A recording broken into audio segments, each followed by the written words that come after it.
अपना घर देखने की बजाय दूसरे घर देखो, तो यही आपको पता लग जाता कि आपको अपनी चिंता नहीं। हमारे कहावत है कि लोग अपने दुख से दुखी नहीं, दूसरे के सुख से दुखी। अब इस पे भी मैं अपनी बात रखूंगा। रही बात हेलीकॉप्टर की, मेरा अपना हेलीकॉप्टर तो है नहीं। वो बहन जी के बारे में मैं इसलिए कुछ नहीं कहना चाहता क्योंकि बहन जी अपने मन से कुछ नहीं कहती। उन्हें तो कोई पर्चा लिख के देता है कि भाई आप हेलीकॉप्टर में मत घूमो, तो मैं नहीं घूमूंगा। लेकिन इस तरह की टिप्पणियां करके अगर वो सोचते हैं कि उनकी पार्टी के लोग सोचते हैं मेरा मनोबल गिर जाएगा, नहीं नहीं, ऐसा नहीं हो सकता। ये आएगा कि हमारे एमएलए भी जीतेंगे, हम सरकार भी बनाएंगे और सरकार बना के पॉलिसी बना के अपने लोगों का भला भी करेंगे, उनको इज्जत की जिंदगी दिलाने में अपना योगदान भी करेंगे। समाज को दिखता है, समाज बहरा भी नहीं है, समाज अंधा भी नहीं, समाज को सब दिखता है कि कौन आदमी क्या काम कर रहा है, कौन लड़ रहा है, चलेगा। मैं ये नहीं कहता कि ये केले का पेड़ है, पपीते का एकदम से बड़ा हो जाएगा, एक बार फल देगा ख़त्म हो जाएगा। ये तो लंबा तैयारी की है हम लोगों ने, 15-20 साल के लिए, धीरे धीरे आगे बढ़ेगा, वृक्ष बनेगा। नमस्कार, आप देख रहे हैं बी मिशन टीवी। लगातार सड़क से संसद तक की लड़ाई लड़ने वाले नेता, भीम आर्मी के संस्थापक, आजाद समाज पार्टी के प्रमुख, नगीना लोकसभा सुरक्षा से सांसद और बहुजन समाज की सशक्त आवाज चंद्रशेखर आजाद जी मेरे साथ हैं। चंद्रशेखर आजाद लगातार सड़क से लेकर संसद तक की लड़ाई लड़ रहे हैं। एससी, एसटी, ओबीसी व मुस्लिम वर्ग के साथ कंधे से कंधा मिलाकर हमेशा खड़े होते हुए दिखाई देते हैं, चाहे संभल वाली घटना हो, चाहे अजमेर वाला मुद्दा हो। फिलहाल चंद्रशेखर आजाद जी से जानेंगे कि किस तरीके से इस बार जो देश में हलचल तेज है, हिंदू मुस्लिम और मस्जिद मंदिर को लेकर कई लाशें जल रही हैं, ऐसी घटनाओं को लेकर उनसे हम बातचीत करेंगे। सर, बहुत स्वागत है आपका। धन्यवाद। जय भीम भाई विशाल। लगातार आप संसद में इस मुद्दे को उठाना चाह रहे हैं कि हिंदू मुस्लिम हो रहा है और मस्जिद मंदिर के पीछे जिस तरीके से देश में हलचल तेज है, काफ़ी ज़्यादा माहौल गर्म है, तो इस घटना को आप कैसे देख पा रहे हैं? देखो, भारत में राजनीति विचारधारा के आधार पर है। विचारधारा से समर्थन तैयार होता है और विचारधारा से विरोध होता है।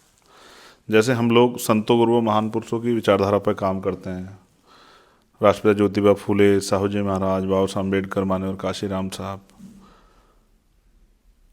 बहुत सारे ऐसे महापुरुष हुए जिनमें अर्जक संघ के भी लोग हैं, महापुरुष रहे जिनमें हमारे, और अलग अलग जो हैं प्रदेशों से देश का जो मुख्य धारा में लाने के लिए जिन समाज के महापुरुषों ने काम किया, हम उनकी विचारधारा को आगे लेके चल रहे हैं, जिसको हम अम्बेडकरवाद विचारधारा कहते हैं। और जो लोग सत्ता में हैं वो अलग विचारधारा पे काम कर रहे हैं, तो वो अपनी विचारधारा का प्रचार प्रसार कर रहे हैं और हम अपनी का।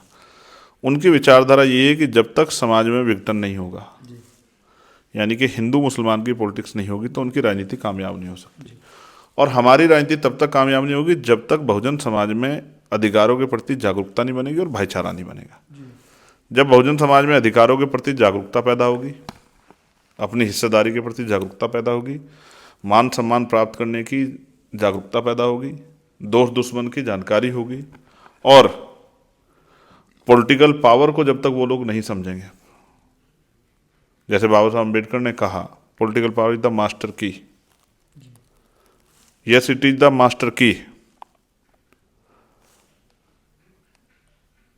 राजनीतिक सत्ता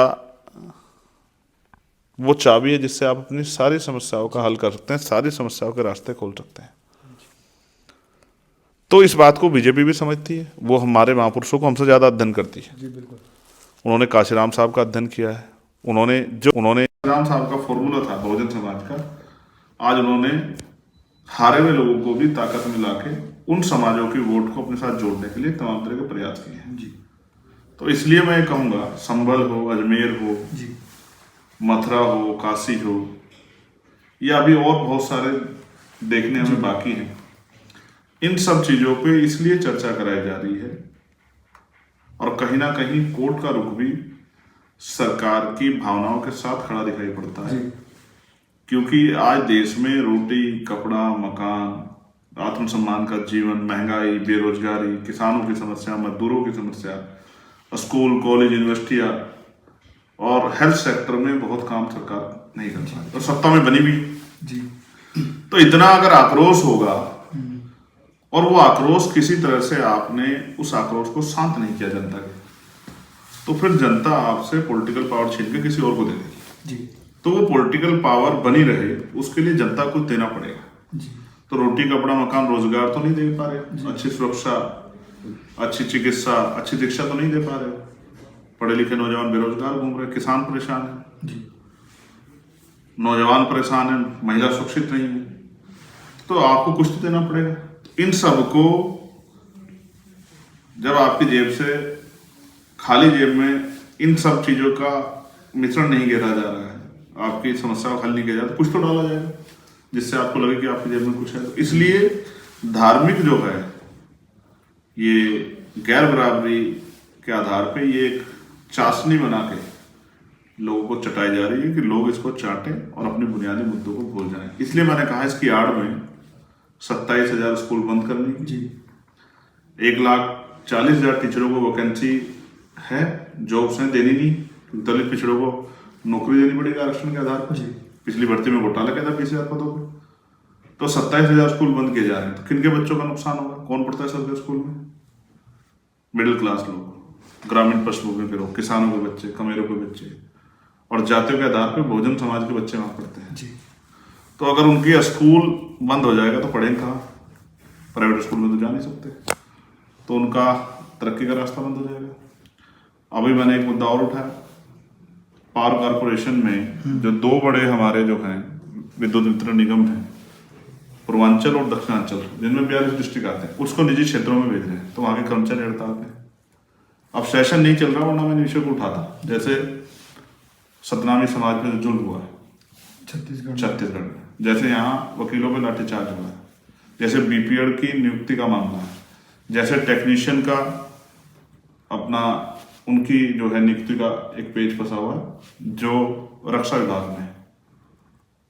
जिस तरह की हिंसा उत्तर प्रदेश में संभल में हुई, जी ये और जो कई जगह पे हुई, जैसे वोट की जो लूट हुई उपचुनाव में, एडमिनिस्ट्रेशन ने, पुलिस ने जिस तरह सरकार का सहयोग किया, ये सब विषय हम लोग उठाने के लिए जी बैठे हुए हैं कि पार्लियामेंट चले और हमें मौका मिले और ये जो जुल्म हुआ है इसके खिलाफ हम लोग आवाज उठा के और सरकार से जवाब मांगे। लेकिन सेशन ना चलने, सत्र ना चलने की वजह से, बार बार स्थगित होने की वजह से 25-30 दिन का सेशन है और नहीं, 25-30 दिन नहीं बचे, 20 तारीख को खत्म हो जाएगा। हाँ वो हो जाएगा 20 का।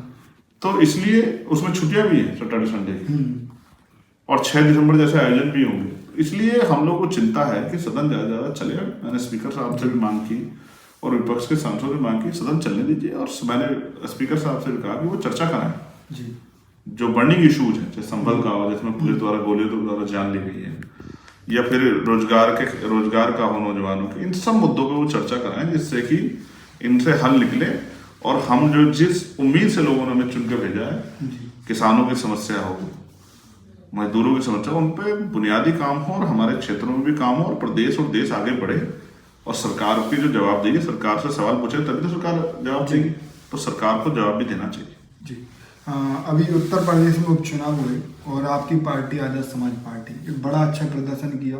कुंदरकी में तो आज समाजवादी पार्टी से भी आगे निकलने वाली थी, थोड़ी बहुत और ज़्यादा लहर दिखाई दे जाती, जो शोषित वंचित वर्ग है आपके साथ खड़ा हो जाता, तो समाजवादी पार्टी को भी टक्कर आप दे देते। और ऐसे मीरापुर में 22,000 वोट, और महाराष्ट्र जैसे राज्य में आप 54,000 से ज़्यादा वोट लेके आते हैं, और ये खुशखबरी फैलने लग गई थी कि 31 राउंड तक आप जीत रहे हैं।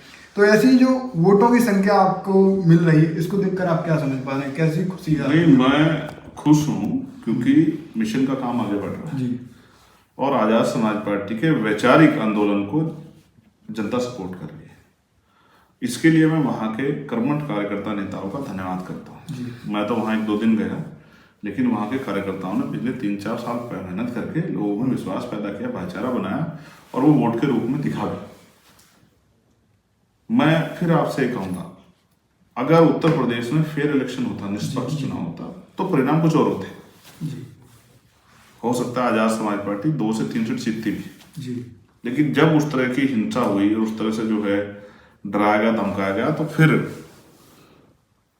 क्योंकि हमारे लोग तो संविधान को मानने वाले लोग हैं, तो उस तरह से वो उन परिस्थितियों का सामना नहीं कर पाए नए लोगों ने कारण, वरना तो परिणाम ऐसे होते कि आप आश्चर्यचकित रह जाते। मीरापुर भी हम लोग जीत जाते हैं और कुंदरकी में भी हम लोग बहुत मजबूत फाइट दे रहे हैं। तो इसलिए फेयर इलेक्शन होंगे तो भविष्य में आप देखना आजाद समाज पार्टी लगातार आगे बढ़ रही है। मैं धन्यवाद दूंगा बहुजन समाज का, और उनमें भी उस समाज का, जिस समाज में हम लोग जन्मे हैं, जी हक वंचित समाज, जिसने किसान का मेरा, जिसने हम पे भरोसा किया है, जी जिसने हमारा हाथ पकड़ा है ऐसे बुरे समय में, मैं उनको विश्वास दिलाता हूँ आपके द्वारा जो दिया गया एक एक वोट और उससे जो शक्ति हमें मिली है, हम जीवन के अंतिम क्षणों तक सेवा भाव से काम करेंगे और उनके आंसू पूछने का और उनको मुख्य धारा में जोड़ के तमाम तरह की गैर बराबरी जो राजनीतिक शक्ति से खत्म की जा सकती है उसके लिए हम लोग संघर्ष करते रहेंगे। इस बात का विश्वास मैं आपके आज चैनल के माध्यम से देश प्रदेश में और देश में जहां जहां चुनाव और जिन वोटर्स ने हम पे भरोसा किया उनको दिलाना चाहता हूँ। वोट जो उपचुनाव है काफ़ी ज़्यादा फेल रहा कह सकते हैं। प्रशासन ने भारतीय जनता पार्टी की जो पक्ष कहने मतलब उनका काम करने का कार्यकर्ता बन गए, अधिकारी कर्मचारी भारतीय जनता पार्टी कार्यकर्ता बन गए। मुझे कहने में कोई संकोच नहीं, सच कहने में क्या संकोच करना। पर इलेक्शन के बाद रिजल्ट आया, बीएसपी मायावती जी जो राष्ट्रीय अध्यक्ष हैं पार्टी की, उन्होंने इस मुद्दे पर ना ज़्यादा बात करते हुए इशारों में शायद मैं समझ पा रहा हूँ हेलीकॉप्टर को लेकर बात की, बड़े बड़े काफिलों को लेकर बात की, और जो कि शायद इस समय आप ही के बीच चल रहा बड़ा बड़ा काफिला, और ये आरोप लगाया कि सांसद विधायक बीजेपी वाले बना देते हैं और इनको आगे बढ़ा रहे हैं जिससे कि मिशन मूवमेंट को नुकसान हो रहा है। ऐसे इस बयान को आप कैसे देख पा रहे हैं? उन्होंने अपनी पार्टी के बारे में नहीं सोचा और पूरा जो बयान, पूरी प्रेस कॉन्फ्रेंस है कहीं ना कहीं आपके ऊपर ही। देखो विशाल जी, पहली बात तो मैं अपना घर देखने की बजाय दूसरे घर देखूं तो यही आपको पता लग जाता कि आपको अपनी चिंता नहीं। हमारे कहावत है कि लोग अपने दुख से दुखी नहीं, दूसरे के सुख से दुखी। अगर समाज का भला हो रहा है, समाज को ताकत मिल रही है, समाज में नेतृत्व निर्माण हो रहा है, समाज की शक्ति बढ़ रही है, पहले किस काम करने वाले एक आदमी था जिसको दो हो रहे हैं, तो ये तो हमारे पुराने नेताओं को खुश होना चाहिए। लेकिन जिस तरह की टिप्पणी उनके ऊपर अब से कुछ साल पहले भारतीय जनता पार्टी और कांग्रेस के लोग करते थे, उससे की तरह की टिप्पणी जो है, यानी कि आज़ाद समाज पार्टी की ताकत बढ़ रही है, आज़ाद समाज पार्टी के प्रति भरोसा बढ़ रहा है। अच्छा, हेलीकॉप्टर से मैं चलता हूँ, काफिला बड़ा है, काफिला बड़ा है, तो मेरे काफिले में मेरे पास एक गाड़ी है, गाड़ी है और वो भी मुझे पार्टी के लोगों ने अपनी मेहनत की कमाई से खरीद के दी। एक हमारी सुरक्षा वाली गाड़ी है। अब इस पे भी मैं अपनी बात रखूंगा। रही बात हेलीकॉप्टर की, मेरा अपना हेलीकॉप्टर तो है नहीं। जिन साथियों से अलायंस किया हमने, उनके हेलीकॉप्टर से उन्होंने क्योंकि उनको अपनी पार्टी में ज़्यादा सफाई करनी है, तो हमने भी उसमें बैठ के सफाई की। लेकिन मेरा अपना तो नहीं है। तो काशीराम साहब तो कहते थे कि भाई, हम लोग ने उनसे पूछा गया एक सवाल कि भाई सबसे सस्ती सवारी पे, तो उन्होंने हेलीकॉप्टर का जिक्र किया। तो आज उसी दल के नेता को हेलीकॉप्टर से परेशानी तो हो सकती है, लेकिन मैं आपकी जानकारी में बांट रहा, इस चुनाव में तो मैंने कोई हेलीकॉप्टर का यूज नहीं किया। छोटा सा हेलीकॉप्टर था, नीले कलर का, सा है आपने छोड़ दो किन परिस्थितियों में मिला, कैसे मिला और उससे क्या हो पाया, ये तो मैं और आप और जो लोग जमीन वो सेफ नहीं है ना वो हेलीकॉप्टर जिसमें आप बैठे थे, फिर भी वो हेलीकॉप्टर। अब वो किसी को, उनको मेरी जान की परवाह थोड़ा, उनको तो हेलीकॉप्टर की परवाह। वो तो जब मेरे ऊपर गोली लगी तब भी उसने उनके लोग इस तरह टिप्पणी कर रहे थे, और मुझे बड़े दुख के साथ कहना पड़ेगा, मैं नहीं कहना चाहता था कि मुझे उम्मीद थी कि बड़ी होने के नाते कम से कम ऐसी परिस्थितियों में तो उनका आशीर्वाद मुझे मिलेगा जब मेरी जान पे भी जो है बनाई है और मुझे गोली लगी है, तब तो उनके लिए वो, उनके मुंह से दो शब्द मेरे लिए निकलेंगे आशीर्वाद के रूप में कि भाई वो बच्चा हमारा है और उसके साथ इतना अन्याय हो रहा है, उसको इतने जेल काटी, उसने लाठियाँ खाई, अब उसको गोली मार के मारना चाहते हैं, तो ये उसके साथ गलत नहीं कर रहे। लेकिन आप बताइए, मैं ऐसे समय में भी उनका आशीर्वाद नहीं ले पाया। खैर ठीक है, लेकिन मैं आपको एक जानकारी के लिए बताता हूँ, यूपी का उपचुनाव हुआ 9 सीटों पर, मैं मैक्सिमम जगह गया, लेकिन मैं कोई हेलीकॉप्टर नहीं था। मैं झारखंड में प्रचार करने के लिए गया, कोई हेलीकॉप्टर नहीं था। और मैं महाराष्ट्र में चुनाव प्रचार करने के लिए, कोई हेलीकॉप्टर नहीं था। अपने दम पे थे, अकेले लड़े तो किसी कोई हाँ, तो कहाँ से होता? कार्यकर्ता इतना मजबूत नहीं है, जबकि 3-4 लोगों ने जुटाने का प्रयास किया, परमिशन नहीं हो पाई। लेकिन मैं आपको ये बताता हूँ, मैं आपको झारखंड के विषय में बताता हूँ। मैं झारखंड में नक्सलाइट एरिया से होकर गया और एक सिंगल गाड़ी से गया। एक PSO झारखंड गवर्नमेंट ने मुझे नहीं दिया कार्यक्रम भेजने के बाद, जबकि मैं लोकसभा का चुनावा मेंबर भी हूँ। इतना तो अधिकार मेरा बैठता है कि मेरे जीवन रक्षा के लिए एक मुझे PSO दे दिया जाता, लेकिन झारखंड सरकार ने उस समय की नहीं दिया। कोई बात नहीं, मैंने 6-6 घंटे का ट्रैवल किया एक सिंगल गाड़ी से। 5 आदमी थे हम लोग उसमें, जिसमें एक वीडियो वायरल हुई। एक अधिकारी जो है अपने आप को जो है सिंघम समझ बैठा था, उसने बदतमीजी करने का प्रयास किया, तो मुझे उसको सबक भी सिखाना पड़ा। तो वो संघर्ष तो नहीं दिखता मेरा किसी को, लेकिन एक प्राइमरी स्कूल के मास्टर का बेटा हेलीकॉप्टर में बैठ के जाता है तो सबको दिखता है। तो खैर वो बहन जी के बारे में मैं इसलिए कुछ नहीं कहना चाहता क्योंकि बहन जी अपने मन से कुछ नहीं कहते, उन्हें तो कोई पर्चा लिख के देता है जी और उनको जो पर्चा लिख के देता है वो जो लिख के देता है बहन जी उसको पढ़ देती है। जी बहन जी हमारी नेता, एक बार उनको आकलन करना चाहिए। अगर मेरे अंदर कोई कमी है तो मुझे सुधार का मौका देना चाहिए, उस कहना चाहिए कि भाई आप हेलीकॉप्टर में मत घूमो, तो मैं नहीं घूमूंगा। लेकिन इस तरह की टिप्पणियां करके अगर वो सोचते हैं कि उनकी पार्टी के लोग सोचते हैं मेरा मनोबल गिर जाएगा, नहीं नहीं, ऐसा नहीं हो सकता है। मैंने मौत को करीब से देखा जी मैंने बहुत मार खाई है, मैंने जुल्म सहे, बहुत अपमान भी सहा है और मैंने गोली भी खाई है। जब मुझे गोली लगी तो इस तरह की टिप्पणी की गई सस्ती लोकप्रियता के लिए, अपने लोगों को चलवा दी। बाद में वो सब सामने आया, 4 लोग उसमें पकड़े गए, जेल गए, जाके 4 से ज्यादा लोग थे। मैंने कहा लेकिन सरकार मेरे बहुत पक्ष में नहीं है तो उसकी कीमत मुझे चुकानी पड़ी। लेकिन ये सब चीजें देखकर भी जानबूझ के इस तरह की बातें करके वो हमारे कार्यकर्ताओं का, जो आजाद समाज पार्टी भीमा में जुड़े हुए कार्यकर्ता, उनकी मेहनत का अपमान करना चाहते हैं। तो इससे हमारे कार्यकर्ता कमजोरी हो और मेहनत करेगा। अभी तो हमारा एक एमपी जीता है और करीब से हम लोग एमएलए हार गए, आपने देखा अमरावती शहर में। लेकिन भविष्य में हमारे एमएलए भी जीतेंगे। और वो गरीब लोग, हमने कोशिश की थी मैक्सिमम उन लोगों को लड़ाने की जो पार्टी के वर्कर है विचारधारा के आधार पे। तो वो दिन भी आएगा कि हमारे एमएलए भी जीतेंगे, हम सरकार भी बनाएंगे और सरकार बना के पॉलिसी बना के अपने लोगों का भला भी करेंगे, उनको इज्जत की जिंदगी दिलाने में अपना योगदान भी करेंगे। और इस तरह की टिप्पणियों से हम लोग ना हमारा मनोबल गिरेगा, ना हम लोग इस पर ज़्यादा सोचने वाले। हम पे समाज का बहुत काम है, समाज की हालत ख़राब है। अभी आपने देखा, मैंने हाथरस की बेटी के लिए, जो है जिस बेटी का रेप हुआ है, 5 लोगों के खिलाफ एफआईआर, 1 आदमी गिरफ्तार हुआ, 30 की घटना है। वो परिवार आंदोलन में बैठा है और मेरे मन में पीड़ा है। मैंने अभी आपके सामने डीआईजी से, एसपी से बात की, उनके स्टाफ से, उनको कहा कि आप इस मामले में कार्रवाई करो।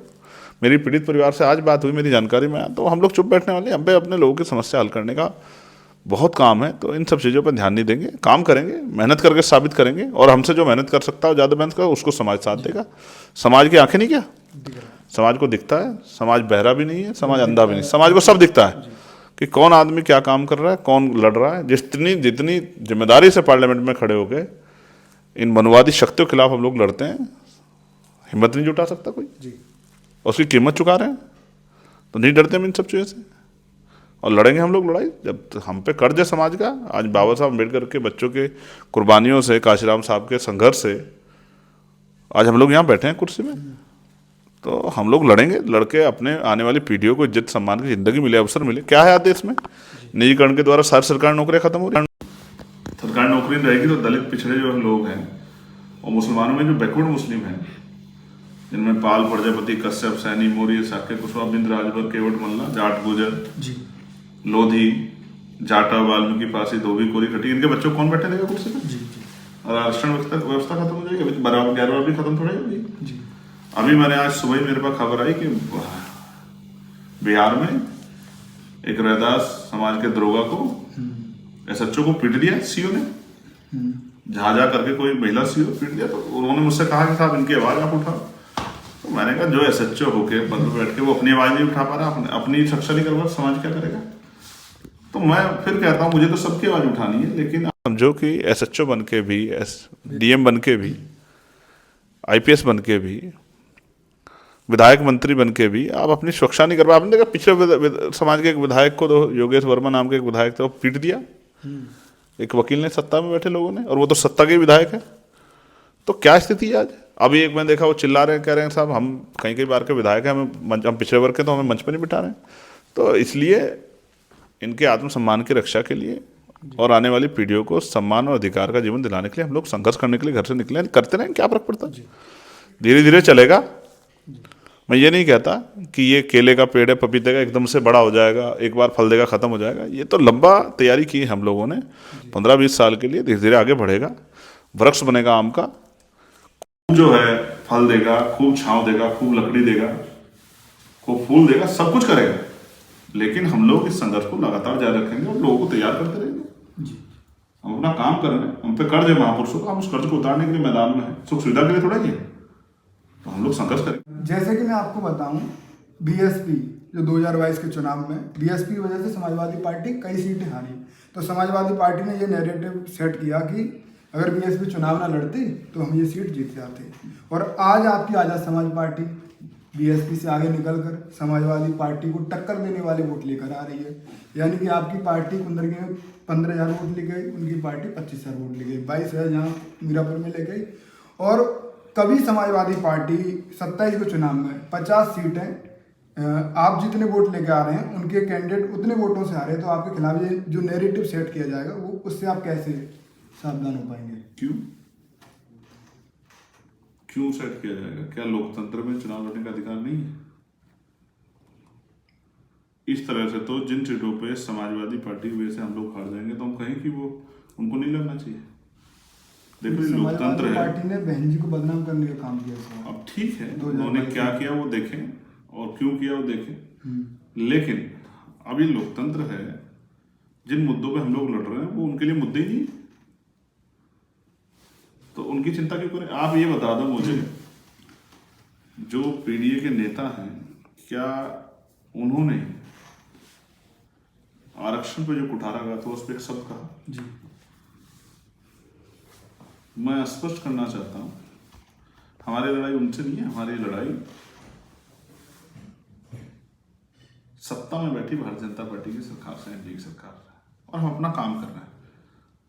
और उनके पास 7% बेस वोट है और हमारे पास 15% बेस वोट है। जी। तो वो आरोप लगा सकते हैं, लेकिन सच ये है जिस दिन हमारा समाज हमारे साथ खड़ा हो जाएगा, बहुजन समाज 85% बहुजन समाज, तो हम भारतीय जनता पार्टी को पटक नहीं दे देंगे। उसके लिए तैयार है, हम उसके लिए मेहनत करेंगे। हवा में थोड़े अगर मेहनत करेंगे, आप देखें जी मेहनत करके हम, हमारी नई पार्टी है, धीरे धीरे आगे बढ़ रही है। अब देखना 5-4 साल बाद देखना आजाद समाज पार्टी राष्ट्रीय पार्टी होगी, हम लोग मेहनत कर रहे हैं उसके। उपचुनाव में अच्छा प्रदर्शन किया, जिला पंचायत का चुनाव आने वाला है 26 में, फिर 27 में विधानसभा का आने वाला है। और मुझे पूरा कहीं ना कहीं मैं आपके जो संघर्ष आप सड़कों में कर रहे हैं, पूरा समाज ये समझ पा रहा है कि किसी ना किसी पार्टी को मात देने के लिए आप बिल्कुल तैयार है। समाजवादी पार्टी को पीछे करने का जो ट्रेलर सब पीछे हो जाएगा, वो उपचुनाव में आपने देख लिया। आजाद समाज पार्टी 27 में सभी को पीछे कर देगी और बड़ी शक्ति बनेगी उत्तर प्रदेश में। मेरी बात क्या है, पूरी तैयारी चल रही है? तैयारी मैं मुंह से नहीं कुछ भी कहता, करके दिखाएंगे। जी जी। मेहनत कर रहे हैं हमारे लोग, दिन रात एक कर रखी है, बूथ सेक्टर कमेटी में काम चल रहा है। प्रदेश की टीम ने पूरी ताकत झोंक रखी है, अपनी मेहनत कमाई का अपने बच्चों को पेट काट काट के 1 रुपया संगठन के लगा रहे हैं और ये शक्ति बनेगी। आप मेरी बात पे याद रखो। आज गरीब दलित शोषित वंचित वर्ग सताया हुआ है, पीड़ित है, उससे क्या कैसे हिम्मत देना चाहेंगे? मुस्लिम वर्ग तो ये समझ लीजिए, ऐसा लग रहा है कि इस देश में रहना ही उनका गुनाह नहीं, हम लोग हैं, उनको भी डरने की जरूरत नहीं है। हम उनके साथ खड़े हैं, उनकी हर समस्या पर हम लोग लड़ते हैं, जो भी अन्याय उनके साथ होता है। और मैं स्पष्ट कर दूं, सब लोग भरोसा रखें, साथ दें, ताकत बनेगी तो उनके बच्चों के लिए रोजगार और उनके जो बुनियादी समस्या उनका हल करेंगे, उनको सम्मान का जीवन दिलाने के लिए काम करेंगे। हमें भी उम्मीद है कि समाज के आशीर्वाद से हम लोग उनकी समस्या को हल करने में कामयाब हो जा पाएंगे। मेरे साथ भीम आर्मी के संस्थापक, आजाद समाज पार्टी के प्रमुख, नगीना लोकसभा सूरत से सांसद, बड़े ही अच्छे मतों से जीते थे। बहुजन वर्ग का एक तरफा इनको साथ मिला, बहुजन समाज की सशक्त आवाज, लगातार गरीब दलित शोषित वंचित वर्ग की उम्मीद। चंद्रशेखर आजाद जी मेरे साथ थे, लगभग 10-15 मिनट उन्होंने बात की और उन बातों में जिस तरीके से जो समाज के बीच अपनी बात रखी, वो कहीं ना कहीं सोच विचार करने वाली बात। इस सवाल का बेबाकी से जवाब दिया। फिलहाल बहुत बहुत धन्यवाद। एक जो स्टेटमेंट हमारी बड़ी नेता द्वारा दिया गया, उसमें मुझे कोई किसी साजिश की बू भी आती है। मुझे ऐसा लगता है कि आजाद समाज पार्टी के बढ़ती ताकत से परेशान होकर आजाद समाज पार्टी को भविष्य में किसी रूप से बदनाम करने के लिए कोई षड्यंत्र भी पर्दे के पीछे से हो रहा है। ऐसे षड्यंत्रों से समाज सावधान है। अब वो किसी की बातों में आके धोखा नहीं खाने वाला। वो आजाद समाज पार्टी का आशीर्वाद देगा और आजाद समाज पार्टी ताकत बन के उभरेगी और अपने लोगों का भला करेगी, बहुजन समाज का। ने जो स्टेटमेंट दिया था, हमने वो वीडियो भी लगाई थी, उस पर कहीं ना कहीं उस बयान का ज्यादा फर्क नहीं पड़ता हुआ दिखाई दिया। पड़ेगा ही नहीं। किसी भी तरह का झूठ आप नैरेटिव वो कर लो, किसी भी आदमी को आप पैसे दे के कोई पद दे के उल्टी सीधी बातें आजाद समाज पार्टी के खिलाफ करवा लो, वो स्टेटमेंट दब के रह गया। समाज समझदार है जी। और जितने षड्यंत्र आजाद समाज पार्टी के खिलाफ करें उतने आजाद समाज पार्टी। आपको ऐसा क्यों लग रहा है? ये सवाल तो हमने पहले ही पूछ लिया, आपको कैसा क्यों लग रहा है कि ये पर्दे के पीछे कुछ हो रहा है आपके खिलाफ? मैं राजनीति को थोड़ा थोड़ा समझने लगा। मैं समझता हूँ कि आप तो दिल से साथ दे देते हैं हर किसी का, आरएलडी सही, समाजवादी। अच्छा, आप अभी देखो इस बात, मैंने झारखंड में एक प्रत्याशी, उन्होंने मुझसे मदद मांगी, उनकी मदद आपने की। दे दिया।